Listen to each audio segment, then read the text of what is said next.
Yo, what's up? Good day. Documentary number 203 na tayo. Let's G.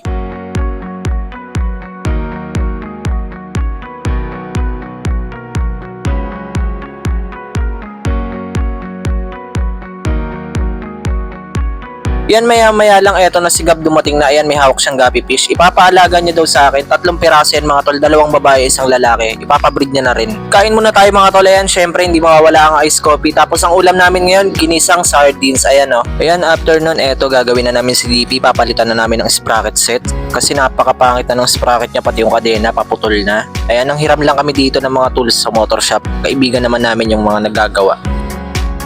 Yan, si Gab muna yung pinagbaklas ko, hindi muna kaming dalawa para mabidyoan ko. Ayan, tinuruan ko siya kung paano magbaklas. Ayan, makakalas niya na oh.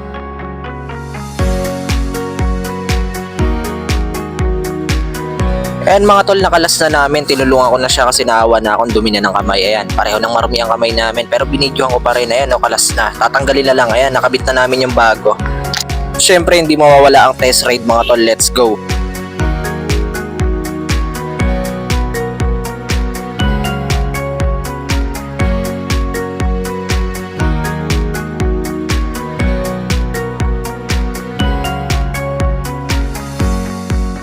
Yan, sinundo na si Gab ng nanay niya pagdating namin ng store. Babalik na lang daw siya mamaya. Okay mga tol, uwi muna ako saglit ng bahay, maliligo lang ako.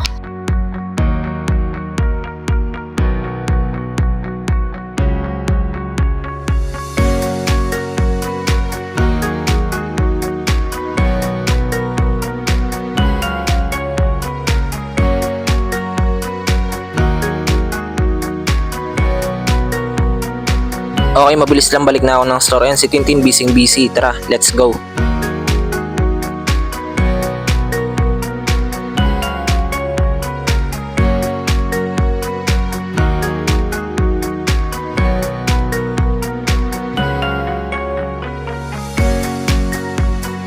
Yan, napadaan saglit yung dalawang magkuya, si Aljur at si Renred. Ayan. Nga pala si Gab hindi na nakabalik mga tol, baka maraming ginagawa. Okay mga tol, may clean video lang nagawa ko ngayon. Ayan, solid na ng aquarium namin. Oh. Hanggang dito na lang ulit yung video mga tol. Maraming salamat palagi at sa itaas. And yung YouTube channel ko, alam nyo na. Peace out.